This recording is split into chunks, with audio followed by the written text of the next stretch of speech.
I am very, very excited for today's interview. We are talking with Fathia Hardy, who is with the University of Alabama in Huntsville.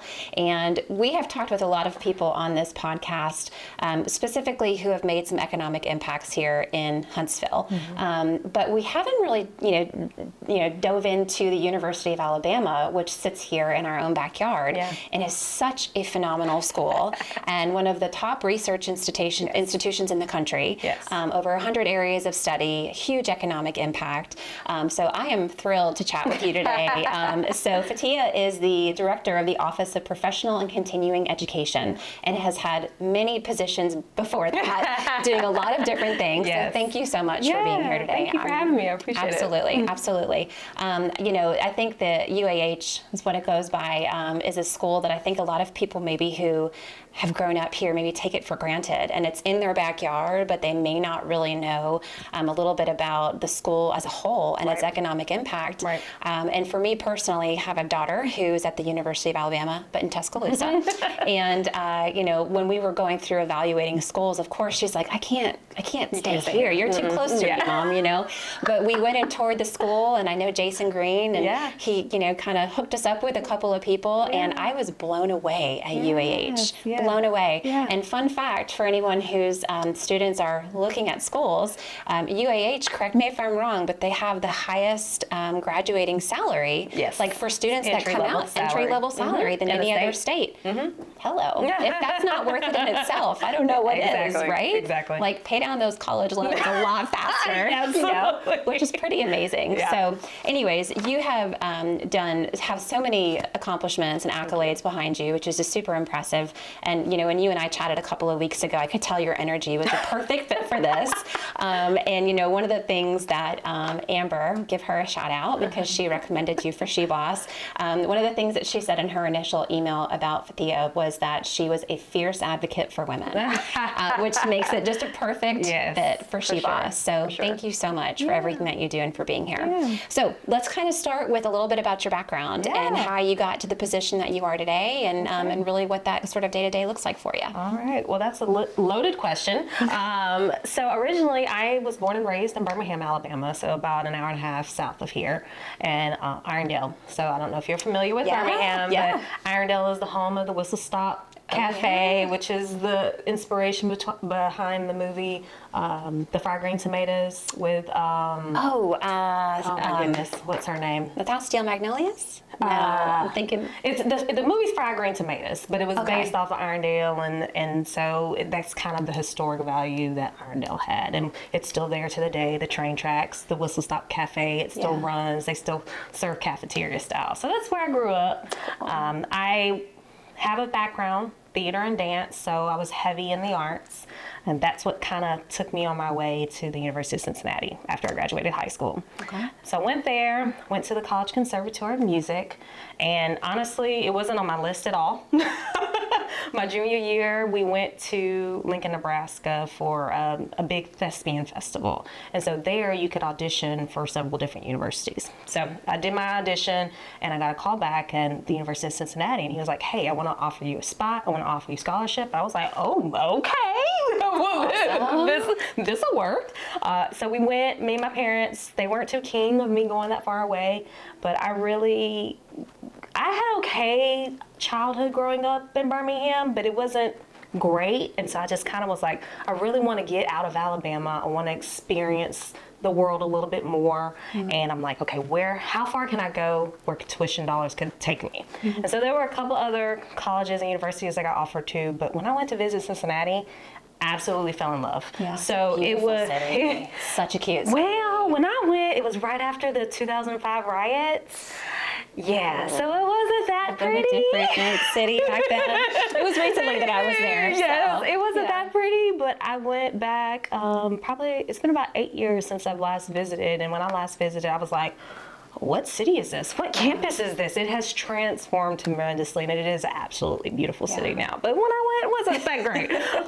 But so I went there. I was doing theater was my major, and then I was booking gigs. I had an agent, and my agent was just kind of like, hey, you know, having a degree in performance is okay, but I would just get a backup plan because you've got the it factor. Take some classes, do, you know, just kind of get a little bit more well-rounded. Yeah. And so after 2 years, what I did is I changed my major to communication, which was still kind of in the same realm a little bit with a public relations focus, and stayed there, finished out my degree. I had to take an extra year because, you know, going from performance to an actual it's a real big degree shift. where, you know, I only took a couple of academic classes because all of my things were performance based, and then having to switch. So I was having to start over a little bit. Oh, for sure, I had to start over. There was only a couple of credits that transferred over. How did your parents feel about that? I think they were supportive of that. They really wanted me to come back home and do that because they were like, you can do that anywhere. But I had built a life in Cincinnati. I had friends, I had sorority sisters, I had joined Alpha Kappa Alpha Sorority Incorporated in the Omicron chapter. So I had, you know, sorority sisters I had built a family with. I had my friends, I had networked, I had, you know, was working, like it felt like home. I was a resident. I was an Ohio resident. I became a resident because I wanted to get the in-state tuition. Yes, that's important. Because once I switched, I lost all my scholarship money. So I'm like, okay, I've got to figure out something if I'm going to stay. So I was an Ohio resident, had a driver's license, the whole 9 yards. But it was home. And so I wanted to stay, and I wanted to finish my degree. And then my junior year, I ended up getting pregnant, and I decided to keep my son. And it was the best decision I ever made because it helped me kind of grow into the woman that I am today. If it wasn't for that situation, I don't think I would be as driven as I am today. Wow. So he really helped push me because I knew that I didn't want to be a statistic. Yeah. I wanted to make sure that he had everything he needed, he wanted, and didn't have to fiend or want for anything. And so it pushed me to work harder. Such a motivation. For sure. Yeah. And again, parents wanted me to come home. And I thought about it. I did come home for the summer because he was a July baby. So I came home for the summer, and then I was like, no, I'm gonna go back to Cincinnati. I'm gonna do this. I had How did you do that as a single mom? You know, people ask me, and I look back, and I'm like, you know what? I really don't know what You just do. There's no option, right? I don't know how I did it, but I did have an amazing village. Wow. So, you know, if I called my parents, they would come up and take some time and help me out.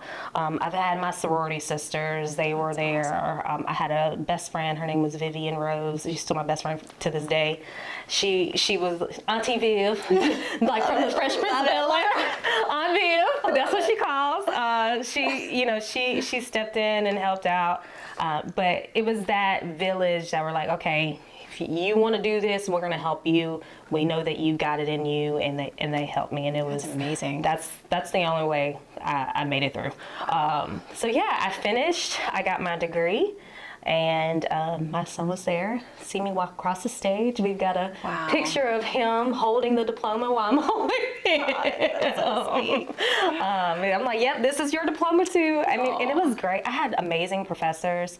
I switched around my schedule. I tried to take as many online classes as I could, or, you know, night classes, so I could work during the day while he was at daycare, that I would have him, you know, help at night to watch him. I remember one week the daycare was closed because they had an E. coli outbreak, and it was exam week. Oh my God. Oh my God. You just can't make it up. It's like... So I emailed my teacher. I was like, hey, you know, this is my situation. And they were like, oh, well, just bring them. I'll keep an eye on them. And I was like, bring my child during exam week? They were like, yeah. And so I brought him. He didn't make a peep. The instructor had to come and find me and was like, I thought you bring your infant. And he did not make a peep at all through the whole exam. Wow. So it was... Someone was looking over you. Yeah. Like, it's amazing how things just work out at the right time when they need to. For sure. So I graduated, and I was right in the middle of the recession. So I was working several different part-time jobs, just trying to make ends meet, feed him. And finally, my parents were like, why don't you kind of come on back home, you know, get back on your feet, get back situated. And so I decided to move back home in it was September of 2011.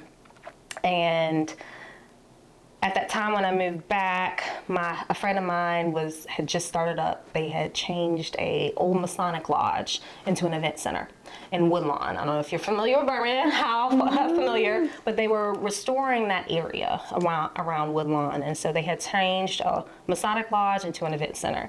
And so when I had switched my major in school, I was communications with a PR focus, but I had done a lot of event planning. I kind of had done that earlier in the years. Like I would always plan my birthday parties, like down to the color scheme. Everybody had there was a theme, all of the favors, Barbie dolls. I had did baby showers for friends. Like it was just, that was something that I had enjoyed doing. And then it just kind of kept evolving in that aspect. I did my internships with the American Lung Association, where I was a special events coordinator, and then I also got my volunteer management experience because I had to help manage over 100 volunteers for their fundraisers. So I got my experience with that, and then I also did the Disney College program as well. So talk about that a little bit. So at Cincinnati, you had to take a career course before you could intern or co-op. And so part of the career course, they brought in alumni to kind of talk about what they did. So one of the alums was actually the director of the floral department at Disney. Oh, how fun. All you gotta do is just ask all these questions, right? Yes, and so I made a connection because I was like, I love Disney. Like I would love to like come down there and work. And normally people get like the really bad jobs, like picking up the trash or work in the cart in the 100-degree heat. But I applied, I got accepted, and she handpicked me and was like, hey, you're going to come work with me. And that's how I learned how to do florals, which helped with that event planning and kind of that route that I was going. Yeah. So was that just floral arrangements that are distributed throughout the park or in restaurants? For weddings, events, yeah. Oh, yes. Cool. Yes. And I'm sure a Disney wedding is like something else. It's a whole house payment. I can see that. I can see that. And that was 15 years ago. Wow. Yeah. I can only imagine that now. Yeah. But not to get distracted, but the Walt Disney mindset of business is something that a lot of people are not, unless you're exposed to it, you may not really realize. I went to school in Orlando at UCF, and we actually took a course on Walt Disney, and you learned all about his business model and his practice, and it was one of the coolest things. It was one of the neatest things ever. And going to the park as a kid, like you start to click. You're like, oh, okay, that's why they pump scents of chocolate chip cookies in certain areas to pull you over to the food, and just the science behind how they design the theme park in itself was mind-blowing. But so I thought that was such a cool experience for you. It was. It really was. And so, all of those things, but it finally brought me back to Birmingham, which all of those skills helped me help a friend of mine kind of build their business with the event venue. So awesome. I was kind of working with sales, and it was a small business, just like we were talking about earlier. I mean, I had my hand in everything, doing sales, doing catering, doing florals, managing the events, bartending, like all facets of the event is how I kind of enhanced my skills in that aspect. And so I was there, and then I met he's now my ex-husband, but at the time he was my husband. I met him there, and he was working here in Huntsville at Browns Ferry, the nuclear plant. And so after about 2 years of dating and learning about Huntsville and how it was growing and how more opportunities were being made available, I packed up my son and we moved here to Huntsville. So in 2013, actually January 1st. Oh, wow. Coming up 2013, yes, 2013. We moved to Huntsville. I did a short stint at the Space and Rocket Center when I first landed here. It's a great place to start. You know what I mean? Yeah, Like, if you don't know anything about the history of Huntsville, that's a great place to start and learn. It was a lot of fun. It was a lot of fun. I was doing catering for all of the events there, so it was a lot of fun. And then some opportunities became available at UAH and also Alabama A&M. And so I ultimately chose UAH because when I visited and interviewed, it felt more like home for me. Yeah. And so that's how I landed at UAH, and that's 11 years as of today. Today's my work anniversary. Cheers to that. Congratulations. How Thank exciting. you. Thank you. And UAH, again, it's such an amazing school. Like, there's so many exciting things going on there. So you've had a couple of different positions at UAH, but talk to us just a little bit about your transition from where you started to kind of where you landed today. Yeah, we'll dive into that. Absolutely. So I started off as the event scheduling coordinator in student affairs. So I was working with all the student groups, plan all their events, and there's over 100 student groups. Okay. So you're busy. Yes, and just kind of helping them. Okay, you got this schedule, you got this schedule, you got this, you got food, you got all of the little things, kind of helping them put together their events. When I first got there, they were finishing up the student union, and so we were over in the old student union, which was now the Conference Training Center, CTC. And so we started off there, and then we had our grand opening for the student union, not even probably a month after I had started, because we had winter break. Oh, wow. And so we opened the union. And so I was over there, and I was managing kind of both buildings there. We also helped manage Chan Auditorium in the business building, and we dabbled in a whole bunch of other things on campus too. Yeah. But that was kind of where I was. But I was really engaged with the students, helping them plan their events, and kind of doing a little bit of mentorship, showing them kind of, this is how you put on a professional event. This is how you put on a fun event. Right. This is how you put on, a formal event, a fundraising event. And it was great experience because I really loved working with the students. They helped keep me a little bit young, feeling a little bit young. I could see that. And updated on the lingo that you're like, oh, I didn't know that. Yeah. My 11-year-old tells me what's in these days. I'm like, I feel really lame, but otherwise I don't know what's going on sometimes. Yeah. And then at the time, my supervisor, his name was Will Hall, he's still there to the day. Today, he was like, you've got a bright future here. I really see something in you. I really want to see you advance. He said, if you want to kind of move up here at UAH, why don't you start thinking about getting an advanced degree? And I was like, well, I'd never thought about that. I barely thought I was going to get a bachelor's degree, And so I was like, okay. So I looked to see if we had a communications master's degree, because I had a communications bachelor's. And at the time, they were still in the planning stages for the Master of Communications. And I'm like, well, I don't know if I can wait 2-3 years to start a degree, because then that would prolong advancement. And so I met with Jennifer Pettit over in the College of Business, and she talked me through the business the MBA, the Master's of Business Administration.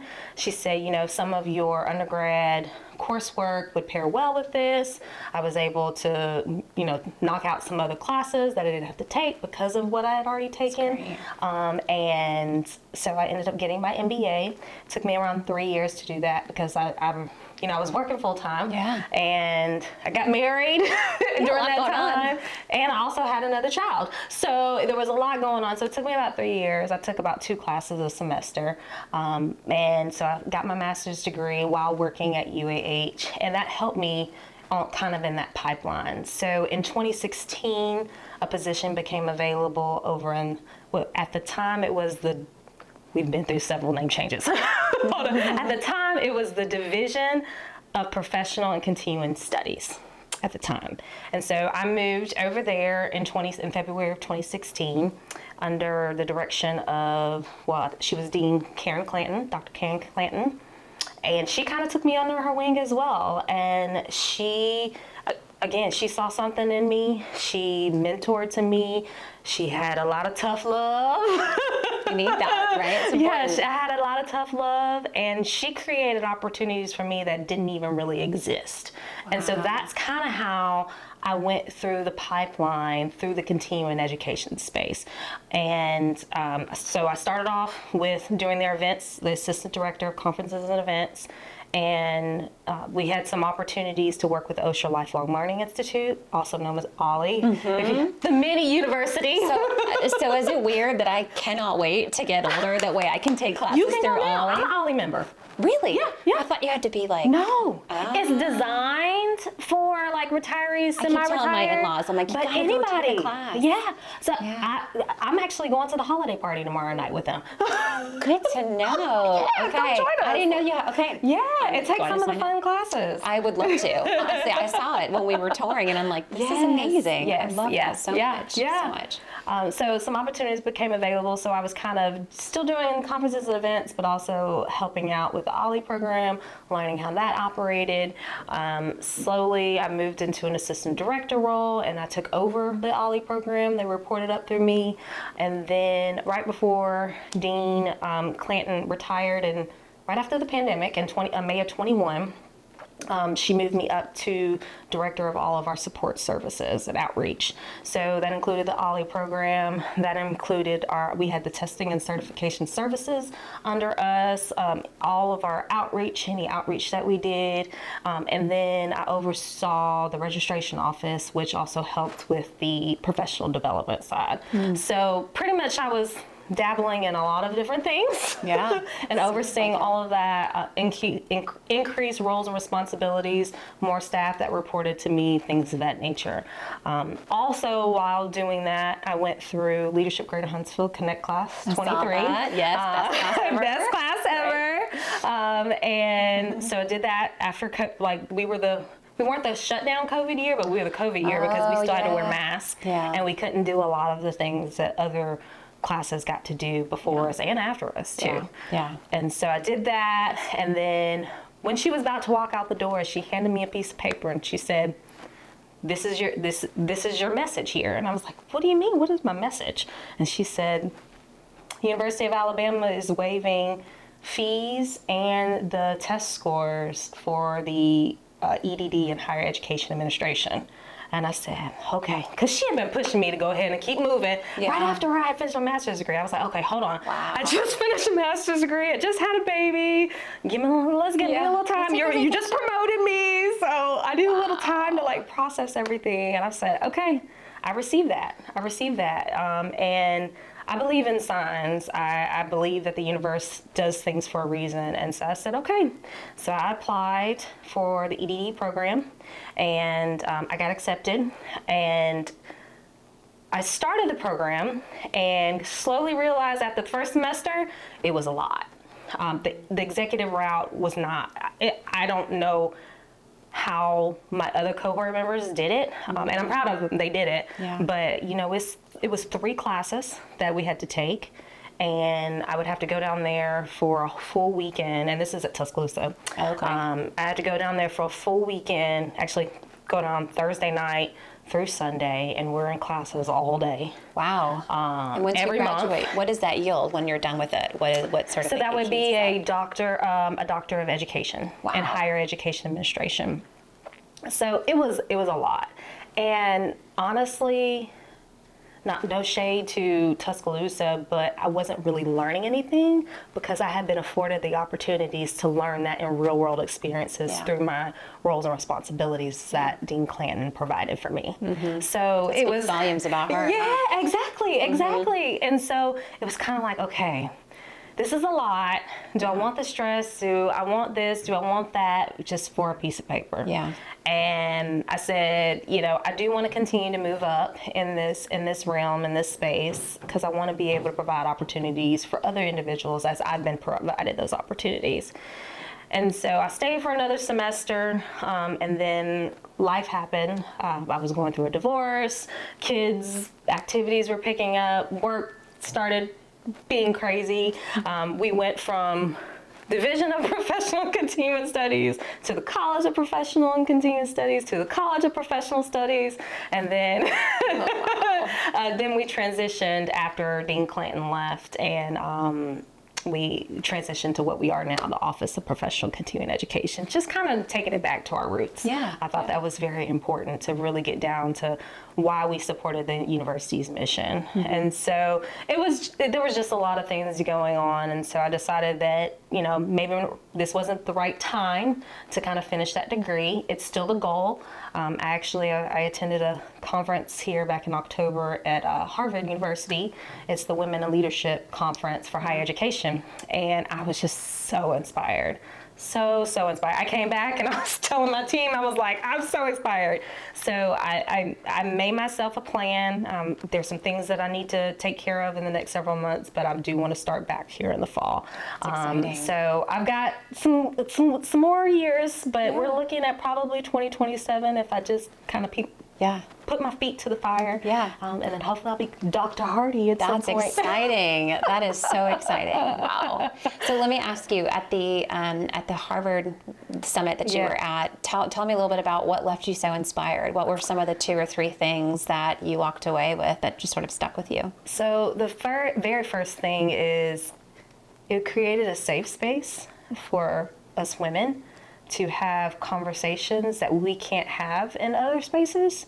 And knowing that I was not alone in my frustrations was very inspiring for me. Yeah. And being in a room with so many women and minority women with PhDs and EDDs, it's like, okay, Fathia, you can do this. Yeah. And hearing their stories and how they came to be, Right.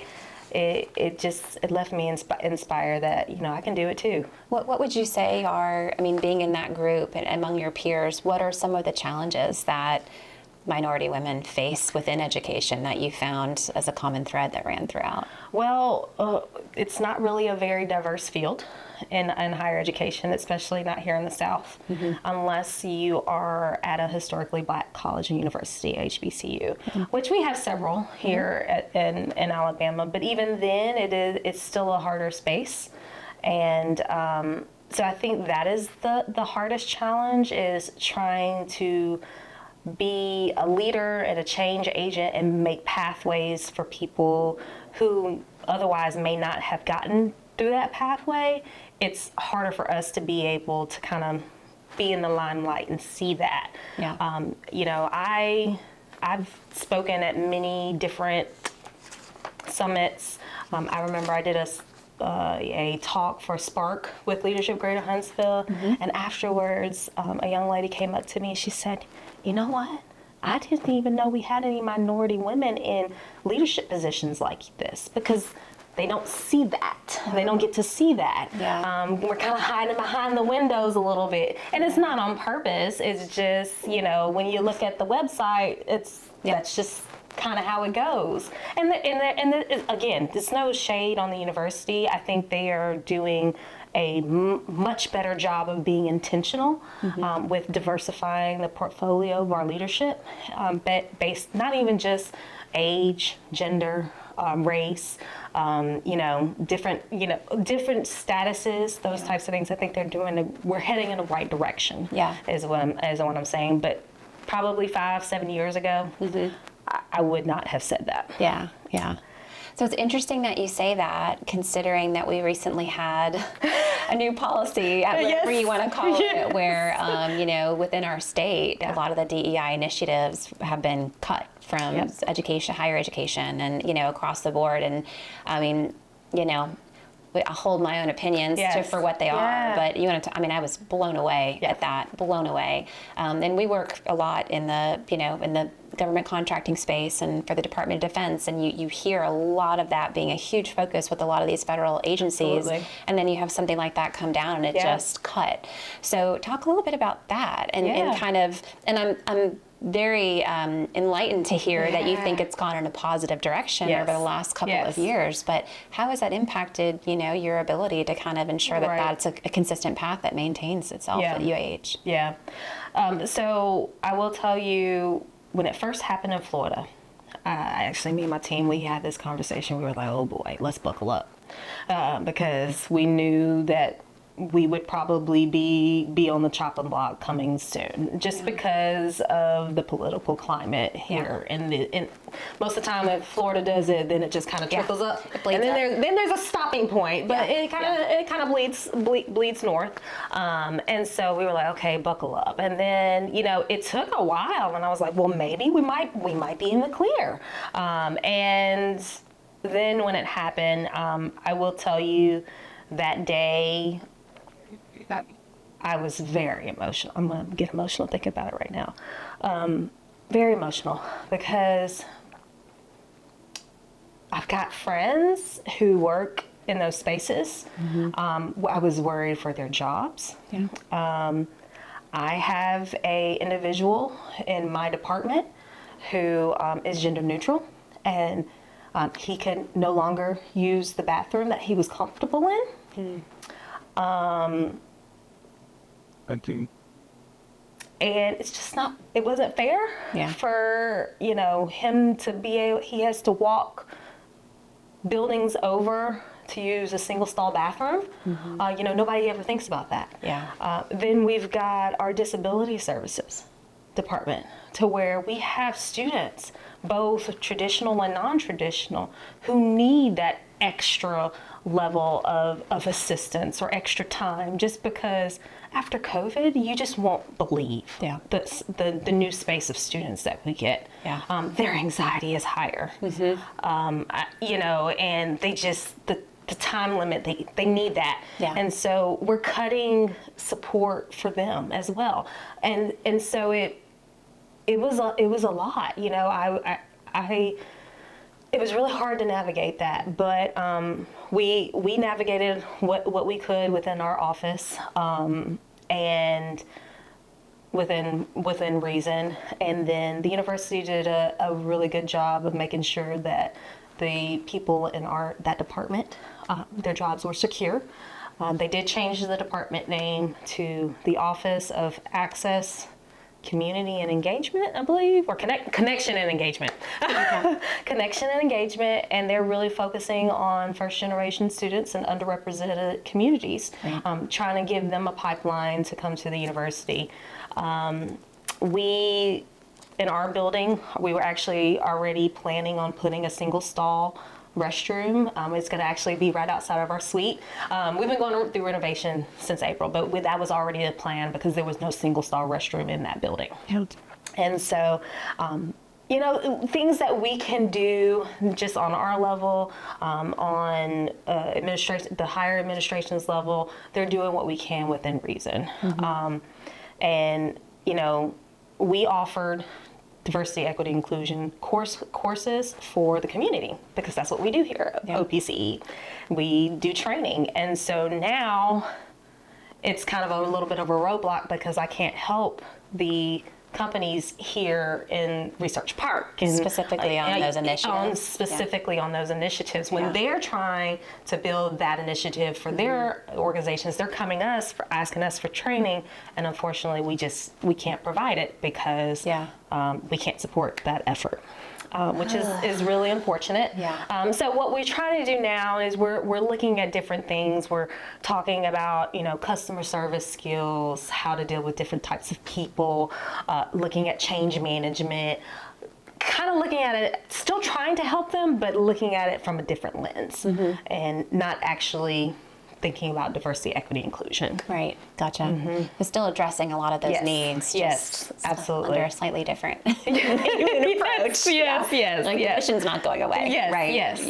Which I love to hear. I love to hear that. Yeah. So within Huntsville, for anybody who knows anything about Huntsville, I mean, our economy is huge and just fueled by the Department of Defense and government contracting and all of that. And that's one of the big things that you guys do, is really bridge, the gap between academia and industry, right? And really identify the need where you guys can come in and help equip future workforces. Absolutely. And, it's interesting because, we work a lot with clients who support the Army and the modernization needs of the Army. And you see there's this huge cliff, where our workforce is kind of, and so really trying to skill them in appropriate ways. Right. And then you factor in something like the pandemic. And to your point, it is not we're just going to hit pause for a second and then just continue doing what we were doing. It's a completely different environment. Different landscape. Where everybody, was impacted in so many different ways, personally and professionally.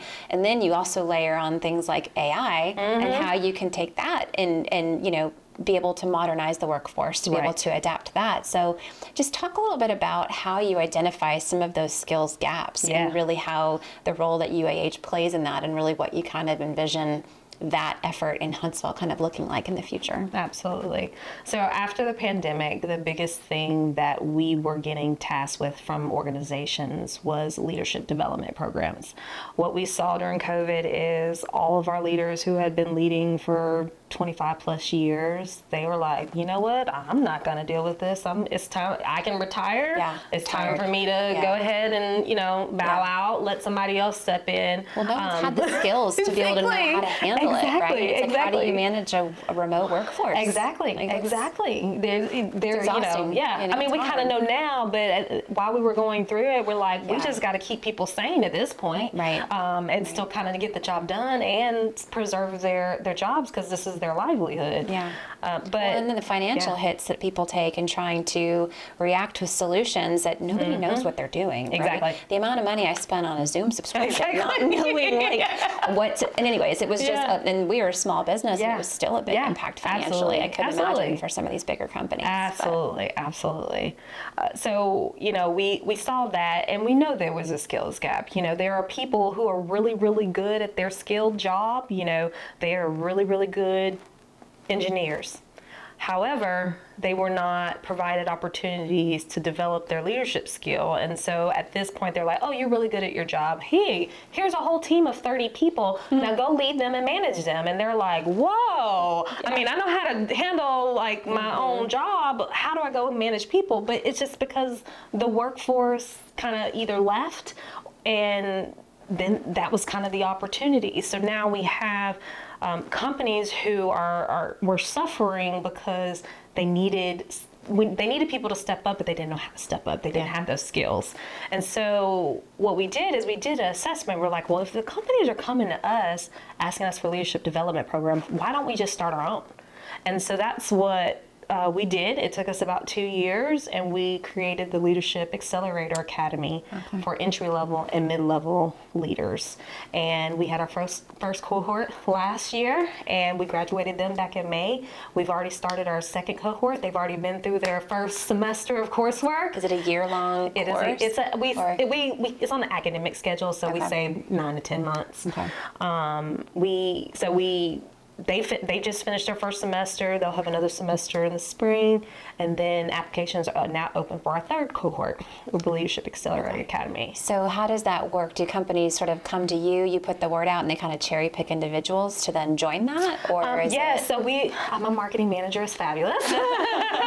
But she has a whole marketing strategy to where she puts all the information out there and people can apply. So it could be that companies want to send a couple of their folks. We've had that happen. And they'll just apply, and we review the applications, and then there's an acceptance process, and then there's a tuition, and then we have a nice kickoff, and then they go through their coursework. Reminds me of leadership, but more leadership focused. Yes. It's very similar application process as Leadership Greater Huntsville, but just different curriculum. Yeah. Wow. Yeah. So, I mean, you offer a variety of different curriculum? Absolutely. So we have foundation courses, which you have 8 foundation courses that you have to take at least, you have to take and successfully complete at least 6 of those foundation courses. Then we have the option that they have to pick 2 electives out of the 4 elective options. And so we start off with, I don't know if you're familiar with Jason Parks, but he's Jason Parks. He kicks off our program. I mean, if there isn't a better way to kick off. His energy and vibe, I could watch him speak all day long. Yes, Jason, you're amazing. Yes, he is great. But he's at which church is he at? Refuge. Yeah, he's amazing. He's a senior pastor there. So he kicks it off, and he kind of does the foundation level level of leadership. They do a DISC assessment that's part of their program, and he walks them through, what does this mean? What does your letter mean? How do you work well with the other letters? And then kind of starts them off on their foundation. And then we move into we've got team building. We actually just did the team building workshop with Doc Rock a couple of weeks ago. We did strategic communication. Our VP of strategic communication at UAH, Christina Hendricks, she teaches that. Amazing. Yes. Love her. So they had that. They already had two electives to choose from: critical thinking and financial literacy for leaders. Wow. So they've had a pretty full semester. And it's very well rounded too, it seemed. It's not just like, hyper focused in one area. Exactly. And then in the spring, they'll have strategies for hiring top talent, a project management course, a Lean Six Sigma course, processes and procedures and things of that nature. And then we'll end with kind of how do you manage employees and provide that leadership. And then there's also 2 electives in the spring. So effective business writing, because people need to learn how to write and not use AI. Yeah. And then we also have a public speaking elective as well. That's amazing. Yeah. That's pretty great. Yeah. Wow. And how many people do you guys have in the cohort? So we have 21 in this cohort right now. Okay. Yeah. Okay. We had 18 in our first cohort, and it's actually a mix of both UAH folks and off-campus in the community. Okay. So it's really interesting when I talk to people in the community. They love learning about how UAH is extremely different as far as operations and things of that nature. And our UAH folks say the same thing about our industry people. So again, we're bridging that gap between industry and academia. Just within one single leadership program. Wow. And what does that look like as far as the collaboration and partnerships you guys have here, if any, with some of the local companies that are here? I mean, there's so many different companies here that are so influential, right, within the Department of Defense. And then you've also got, the FBI and what's out on the arsenal. I mean, there's just so many pockets you could kind of dip your toes into. So what does that look like from your perspective? Well, I think the opportunities for them to be able to send their entry-level and mid-level leaders, if they want them to continue to grow and help their organization, it provides them that opportunity without them having to have a customized option or a commercial off-the-shelf option just for their organization. Now we can do that as well, because there are some organizations who are like, okay, I got a group of 10 people. Can you come in and can you do this, XYZ for this group of people? And we can do that as well. Oh, wow. But this also provides an opportunity where they don't even have to think about it. They don't have to review a proposal. They don't have to put it in their budget. If they've already got, training dollars in their budget, they can just send their folks over to the Leadership Academy. And that goes for any of our courses. I mean, we have different partnerships. We work with Bright Horizons Edisys. It used to have all these different names, but that's where companies work together, and they're a third party, so they kind of help pay the bills. Basically, they're that third party revenue stream between the company and the university. We're not the only one that utilizes it, but we have that partnership, and we offer a 5% discount on our non-credit courses because of that partnership. And it's really a streamlined process. All they have to do is they come, they register, they say they're Bright Horizon Edisys partner through their company, and depending on the company, we either send them a bill or they pay up front and then they get reimbursed after they finish their course. So again, streamlining the process so that way the individual learners can come and continue growing their skills. And the companies are investing in their people. Absolutely. It's just people got to know to go ask. Go to your HR department and say, hey, I'm lacking in this area. Or it can even be a supervisor looking at them and saying, like my supervisor did for me, saying, hey, I see potential, but in order for you to continue to grow, you need to go do X, Y, Z. And so them seeing that potential in the individual and sending them. that's where our partnership kind of comes together. Gotcha. We just launched a partnership with Iron Mountain Solutions to where we're doing something similar with them, where we offer them a discount and a streamlined process to where they can pay for their employees to come and take some of our courses and our training. Do they sort of pick and choose some of the courses that they want their team to take? We've got a whole catalog of over 100 courses, whether that be online, which is online asynchronous, or in person, and then we also occasionally will do kind of like that live virtual format, but we've kind of pulled away from that because companies are really starting to bring their people back in. Yeah. And so we've kind of pulled away from that, but we do have the technology to do it if a company does need it. We've had instances to where companies like, well, I've got folks in Colorado and Alaska. All over the place. And then but the home base is here. So they'll send their home base folks here in the classroom, and then we'll have the folks who are not local on Zoom or Microsoft Teams, whichever option is available, and that way they can learn in a live format and be able to ask the subject matter expert the questions that they need to and things of that nature. That is awesome. Yeah. So I'm going to ask you one last question about the program. Yeah. So not that this is comparable apples to apples, but, and I'm looking at Kathy Miller up there at the United Way, and they do a needs assessment, right, of the community every year. And they kind of figure out where do we need to put the most funding, and where does the community need to help out? How do you guys kind of do that with industry, the way you're maintaining that consistent pulse, whether that be through annual assessments, or do you have an advisory board of local influential leaders to kind of come together? How do you determine that? So we don't necessarily do kind of an actual like survey or anything like that. That actually is not a bad idea. We have to. I'll let the marketing manager handle that one. But there are several different things. So we have over 15 plus research centers at the university, which is huge, by the way. Very. UAH is known as one of the biggest. Yeah, I don't know if it's the largest, research universities, or just has so many different research, institutions going on. So they work directly with industry as well. Okay. So every year I meet with the directors and I say, hey, what are you seeing? What are your industry partners looking for? And they're like, okay, XYZ. Okay. I'm like, oh, okay, perfect. Now I can see where we need to shift our focus.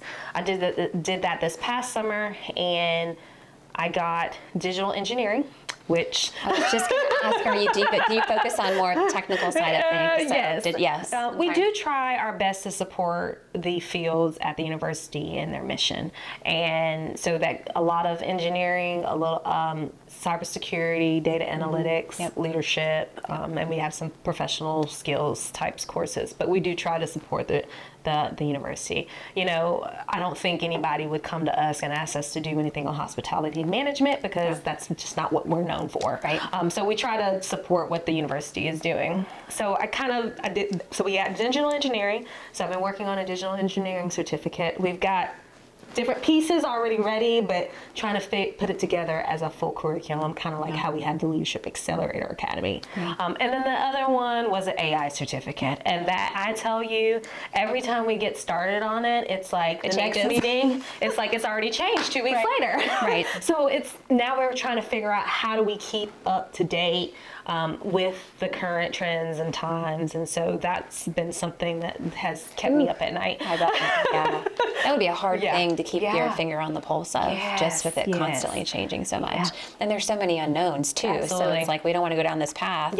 If we don't know necessarily what that may yield or what gaps that may cause, or anyways. Well, and it takes time to build a program, and by the time you build a program, it's almost out of date at that point. Right. And so we're just trying to figure out what the happy medium is going to be for that one. So that one may take us a little bit longer to figure out, but the digital engineering certificate, I hope we'll be able to launch that next fall. It should be ready to go. So I'm excited about that. That is very exciting. I know that's a big hot topic, especially here in Huntsville. Exactly. And has been a topic of discussion with multiple.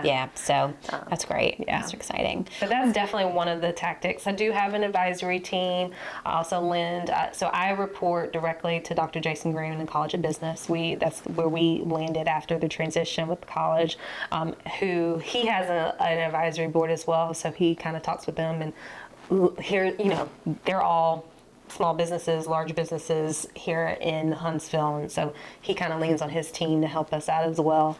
So that we don't really have a formal process other than me kind of putting my ears to the ground, attending a networking events, networking with individuals, asking them kind of what they need. I also have friends in the industry, and I'm calling up and I'm saying, hey, what are you seeing in your company? How can we help? Those types of things. That's great. So really kind of informal. There's no formal process. But that's the best way to do it, though. I mean, that organic outreach. I mean, you're going to get the reality of what's going on in industries that you don't necessarily get exposure to. Exactly. Like, what challenges are you having on a day-to-day basis where we can kind of, create a solution for. So that's awesome. Dr. Green's amazing. I agree. A fun fact, he was in my leadership class. Okay. We were in flagship L35. And I learned an interesting fact about him is that he is a professional cake decorator. Okay, I didn't know that. I knew he does film. Did he tell you about that? No. Okay, yes. He is multi-talented. Yes. But I was like, professional cake decorator. He does film. So just photography or cinema? Well, he does videography and he edits, and I think he has a film out. Like, he has a documentary out. Wow. Yeah, he does that, and he does curling. I mean, that's amazing. But cake decorating, okay, I didn't hear that one. I was like, okay, that was amazing. Yeah, and Dr. Green is the dean of the College of Business, yes, right? Yeah, he's one of the nicest people ever. I agree. So kind, so kind. Oh my gosh. I agree. So let's switch gears just a little bit because I know you talked about beginning your career. You started off as a theater junkie and really found your place on stage, and now you're heavily involved with the Fantasy Playhouse. I am. Which is such an amazing organization. We are huge fans of Karen and her team. I saw her episode. Love her. Yes. And that was a really fun one that Gracie got to do, which was a little bit different. We figured if there's anybody to spice it up with, it's Karen, right? Absolutely. So talk to us just a little bit about your involvement with fantasy. And they've got some exciting things going on right now. Yes, for sure. So actually, I got involved with fantasy because of leadership. So our project for Connect was, we had to pick a nonprofit, and we did a project, and they had it was during COVID, so they had just purchased that annex building that's right next to it. I think Theater Huntsville had occupied it for a little bit, but they had just purchased that building, and they wanted to spice it up a little bit to be able to have a technical theater lab there. And so that was our project. I mean, we painted walls, we filled holes in the walls, we shampooed carpet, put in new blinds, fixed up the bathroom, cleaned out the little shed, fixed up the area kind of around it. That was just our little project. And so I kind of unofficially took the lead on that with my group. I don't know if that's telling or not. You seem like a natural born leader where you're like, that's what people say. That's what people say. But towards the end, we had just wrapped up everything, and I was in the restroom, and I was talking with Karen, and she was like, hey, have you ever been on a board? And I was like, yeah, I've been on a couple of boards. And she was like, what would you think about being on our board? And I was like, well, I didn't think about it, but I love theater. I've enjoyed my time with you all. Sure. And so she connected me with Peggy Lee, right? Love her. Who was the president at the time of the board. Of course, we hit it off. It was a great talk. And she was like, yeah, come on. So the board voted on me, and I joined the board in July of 21, and quickly thereafter their secretary was rolling off. They needed a secretary. Nobody raised their hands. I was like, hey, I'll do it. Didn't realize I'd still be there for 4 years later. Are you still in the same role, the secretary role? Yeah. They said they're like, nobody else is going to touch that role until you have to roll off. Oh gosh. I'm like, see, it's kind of good when you have your niche at things, but then it's like, okay, I am so terrible about saying no. I'm like, sure, yeah, why not? And then I'm like, oh my God, how am I going to handle all of this, right? Yeah. But that's how I kind of got involved, and my daughter started doing classes there. So fun. she's a theater lover like her mommy, and then I asked that question. I was like, hey, you know, I'm getting my stage itch again. Can board members audition? And Karen was like, absolutely. Oh my gosh. And she was like, absolutely. So the first audition I did, and I tell you, I was rusty. I mean, it had been over 10 years since I've done audition, been on stage, and I was like, what are you thinking? And so actually me and my mom, because my mom's a theater person too, yes, that's where I get it from. She actually has 2 degrees. I bet holidays at your house are so much fun. Yeah, we had a pretty interesting Thanksgiving. I'm just going to tell you. I bet it's a lot of fun though. Oh, wow. The dramatics. Yeah, it's very interesting. But me and my mom, we auditioned they were starting their first series of Niceland with Steven Tyler Davis. So it was not Sleeping Beauty, Snow White and the Seven Littles. And so I auditioned for that because way back when I got my started my theater debut in 3rd grade, we did Snow White, and I was the Wicked Queen, and everybody was like, oh my God, you're gonna be a star. So I was like, oh, maybe I can pull that role back, right?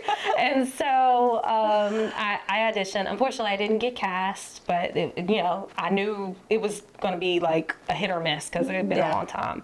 And then my daughter, was like, next season rolled around. She was like, Mom, let's do a Christmas Carol together. And I was like, okay.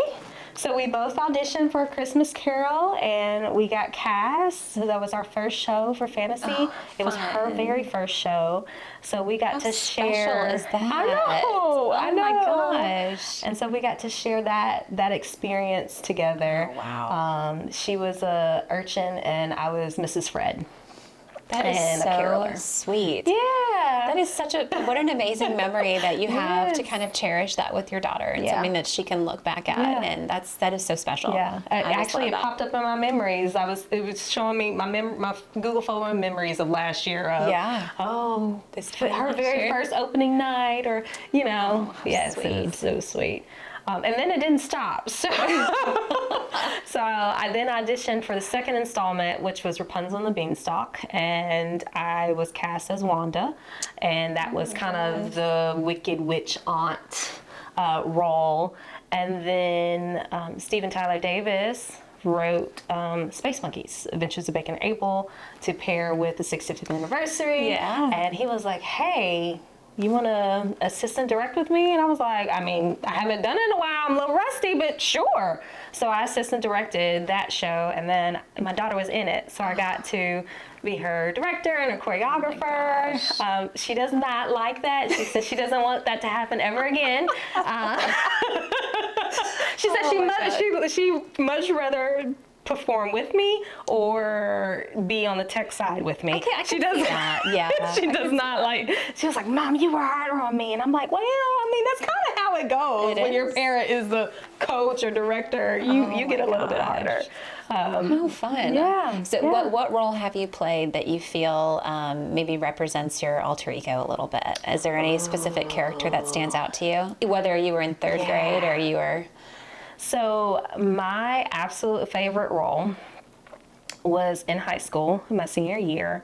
It was an original work by our director at the time, Roy Hudson, and it was called The Draper Caper. And it was kind of like a Sherlock Holmes meets all kinds of different things. And it was a musical. And I was the Dolly Mama because she was a belly dancer that one of the characters had met in the hills of Nepal, and it's a little crazy story. But I really love that role, and I embraced that role because it kind of showed the other half of me. So what a lot of people don't know is that I'm actually half Middle Eastern. My father's from Khartoum, Sudan. Oh. Yeah, so actually the family originated, it's actually Turkish, and then they migrated to Egypt and then crossed over to Sudan. That's where they kind of settled. Well, actually, now they're back in Egypt after all of the things that happened in Sudan within the last year. But that's kind of the other half of me that a lot of people don't know and don't see. And so I got to kind of showcase that my heritage through that role. Oh, that's neat. So that is definitely probably one of my top favorites. Did you find that coming natural to you? Oh, absolutely. Yeah. Absolutely. Yeah.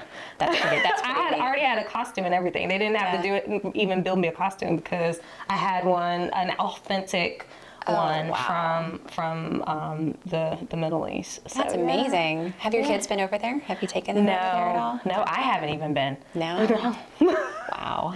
Yeah. That's fascinating, though. Yeah. What a rich history to be able to bring to light in a unique way. That's just so, I don't know, just so special for you. That's amazing. Well, we're going to end on this. I wanted to ask you something. If you can just elaborate for me a little bit. And your story has been so beautiful to hear, and I bet your kids are just so proud of seeing you kind of just blossom into the amazing woman that you are today. But what a special way where you can kind of cherish some of those moments and bring them along, with the ride, which is just so cool. And your mom too. Like, I just love that. But one of the things that I know you mentioned about a motto that you've adopted, and I just want to ask you a little bit about it, where you say, life is like photography. Use the negatives to develop. Yeah. What do you mean by that, and how does that really resonate with you on a daily basis? So in my short life, people still say I'm young, even though I feel more seasoned. I've had a lot of life experience in my short amount of years. I've encountered a lot of challenges, a lot of roadblocks, but every single one I've learned from it, and I've used it to help me grow and to keep me motivated and keep me moving. And that actually was a quote. I don't even remember where I saw it. I was in college. It was right after I had my son, and I saw that quote. I think it was on like one of those like at Hobby Lobby, one of those little wall accent things, and it didn't have an author. Like, it was just like anonymous, and I was like, man, that's me, that's my life. And so that's kind of how I adopted it, and that's kind of how I make moves throughout both my personal and my professional career, and also try to inspire other people. Like, okay, you got knocked down, but hey, I'm here. Let me pick you back up. Let me be your village. Let me help you kind of get back up on your feet and keep you moving and keep you growing. And I think that speaks volumes about kind of where I am in my career as well with continuing education. It may be that somebody is in a current role and they want to keep going up, but maybe they've had some roadblocks because they don't have those skills. Well, hey, come see me. Let's put together a plan for you. Don't let that knock you down from accomplishing your goals. Let's learn from it. Let's keep moving.